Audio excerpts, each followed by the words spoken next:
down, but I can't miss you if you're always around. Yeah, you know I love you down,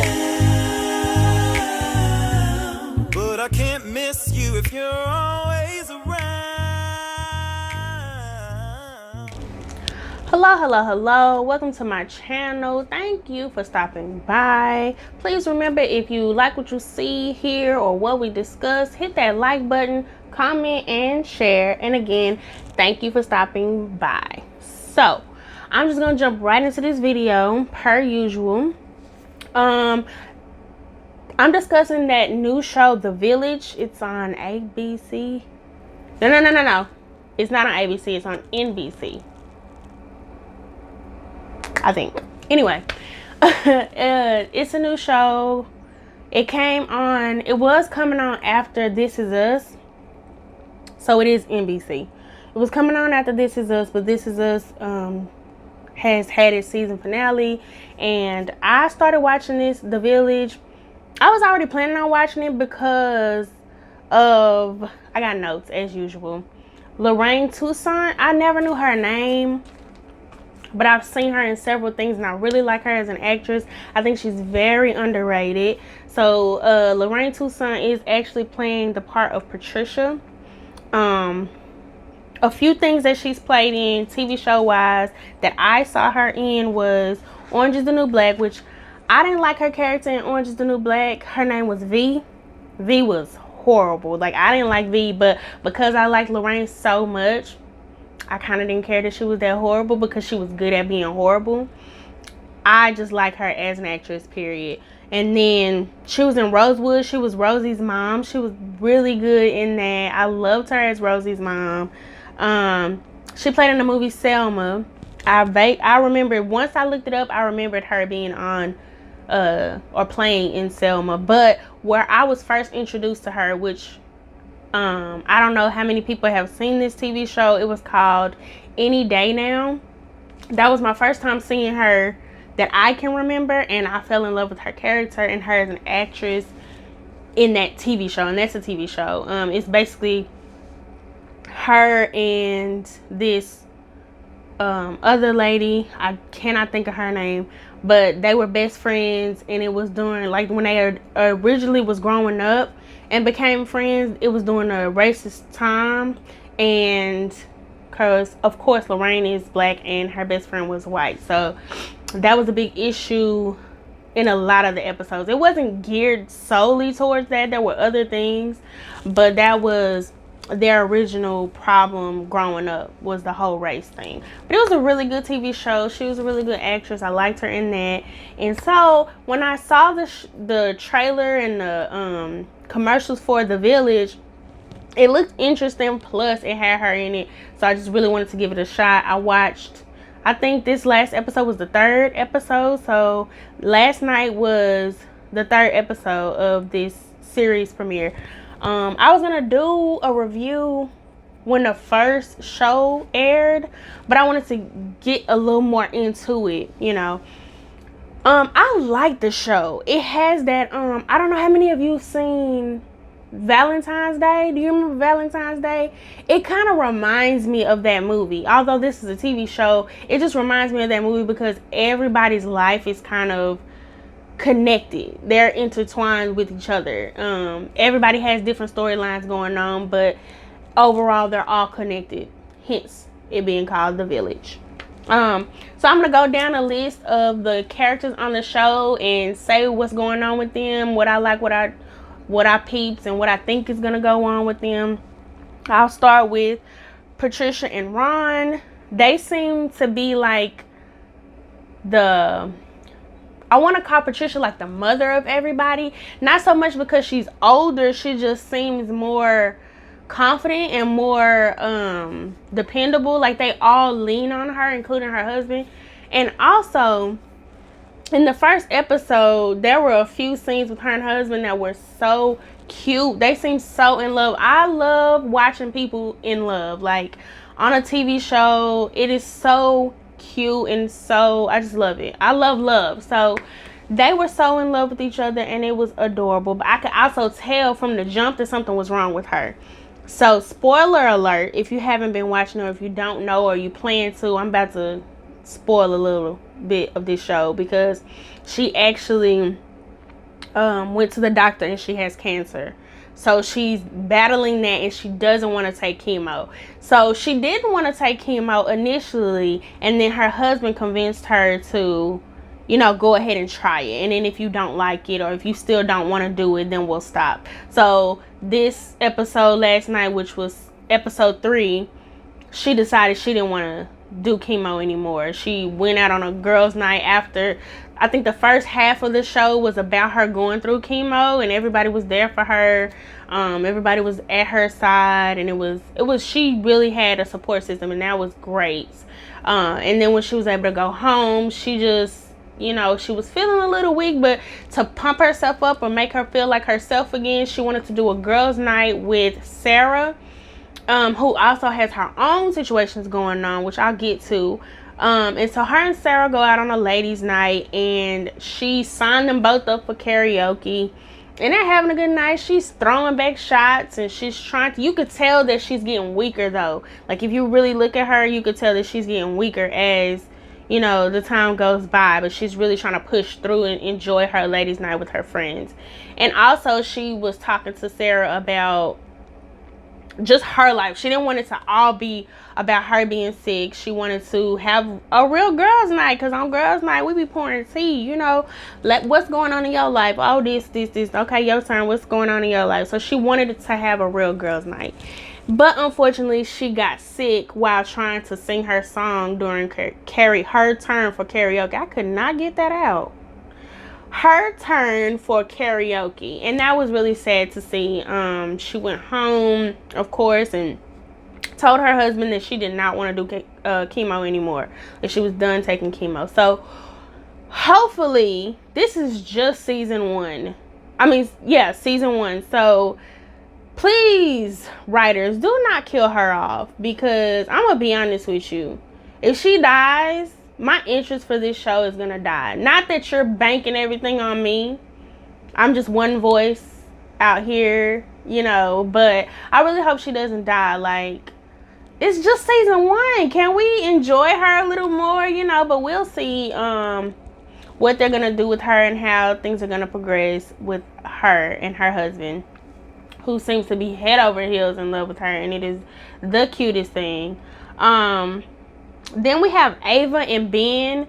Ben is a cop. Ava is an immigrant who was here illegally. I haven't really decided if she really knew that her papers were not valid. I don't know if she knew or not. It seems like she did know, and she just kind of did what she had to. Granted, her ex-husband is the one who got her papers or her visa or whatever.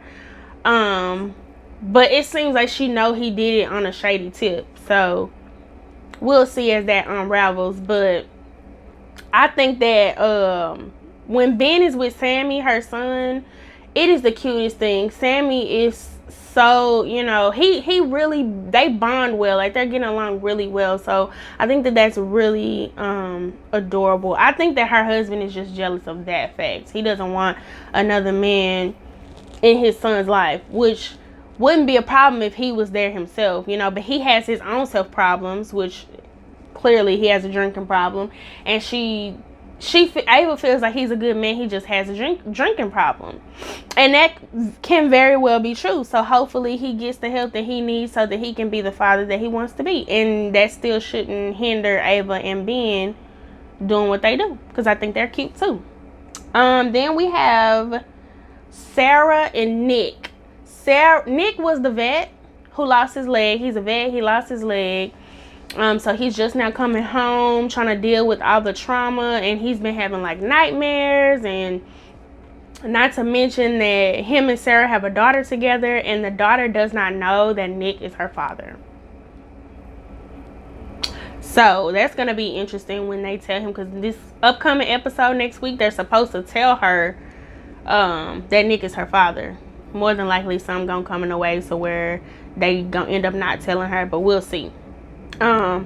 So that's with Nick and Sarah. I think that Nick and Sarah have a really strong chemistry also. Let me say that, because Nick has a girlfriend, and whenever she's trying to comfort him, like when he's having a nightmare or she can sense that something is wrong, he does not open up. He's just like, oh no, yeah, he just brushes it off. But then we saw where he had this real breakdown where Sarah came to his aid and he just let her be there for him. He started crying and all that, and I thought that was really interesting. It spoke volumes to their chemistry and their history as well. She also reached out to Ben and asked Ben to help him. You know what I'm saying? So she cares about him just as well. So I kind of hope that they end up back together. I feel like their daughter, Katie, she gonna have a hard time when she first find out that he's her dad, because that means that her mom's been lying to her, and the mom just got through fussing at Katie for lying to her. Because, spoiler alert, again, Katie is pregnant. Katie is 16, I think, 16, 17, somewhere in there. She's in high school still, and she has dreams of going to art school, getting a degree in art. She's really good with her art and stuff like that, and that's her passion. But, you know, having a baby as a teenager will put a little monkey wrench in things. So her mom is just taking all that in, her being pregnant and what she wants to do, because Katie also doesn't know what she really wants to do. She thought that she was in love with this guy Jagger, or this boy Jagger, and Jagger don't know nothing. Jagger is about as dumb as a doorknob. Like, his parents are snobs, and he just, first of all, he goes by Jagger. Let's start there. But Katie just met some guy named Liam, and she didn't tell him the truth about her age, which I wish she had of, because he's in college age. Like, he's not in college, if I remember right, if I understood right. He's not in college, but he's of age to be in college. So I think he's 18. I'm not sure, because I think she did say how old he was, because she was wowed by the fact that he was in America on his own. I think he's from England or something like that, London or something like that. So they had a moment, her and Liam, and it was cute, but it wasn't cute at the same time, because it's like, if you weren't pregnant, that would be absolutely fine for you to explore, get to know somebody else. But because she's pregnant, I need her to keep her focus on that and try to figure out what she's gonna do about that, and just slow her roll. You know, I really want her to slow her roll and talk to her mom. And I really wish her mom hadn't have lied to her about Nick, because that's gonna put a rift between them for a while. Like, Katie is not gonna be a happy camper when it comes to her mom. So we'll see what's gonna go with that. And then lastly, there is Gabe and his granddad. In the first episode, and then a little bit of the second episode, but the first episode, the granddad was in a nursing home, and he kept trying to sneak out. He hated it at this nursing home. Then his best friend died in the nursing home, and he was just trying to come home. And the son is a jerk. He's a lawyer. He doesn't do anything for his dad. He doesn't care about his dad. But the grandson does, and I think that that's great. I don't know the history between the dad and the granddad. Maybe they got bad blood. Maybe we'll find out later. But I do think that it's good that, what's his name? Gabe is, you know, stepping up. He took his granddad out of the nursing home and let him come home with him. So he's going to help out with him, and I think that that's great. He doesn't really need much, you know, not like supervision or anything like that. He's just old, you know.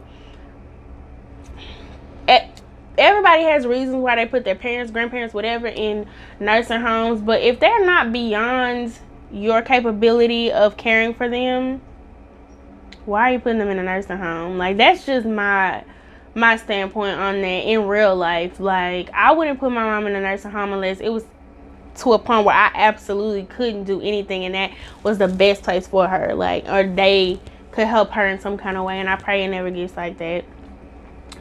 So that is basically The Village so far. See episode 1, 2, and 3. That summed it up. So if you watch The Village and I missed something that stood out to you, leave it in the comment section. We can discuss it then. Until next time. Wait. Did you subscribe? You did. I know you did. I know you are a subscriber, but if not, go ahead and hit that subscribe button, tap that notification bell so that every time I upload a new video, you'll get notified. So until next time, holla. You know I love you down, but I can't miss you if you're always around.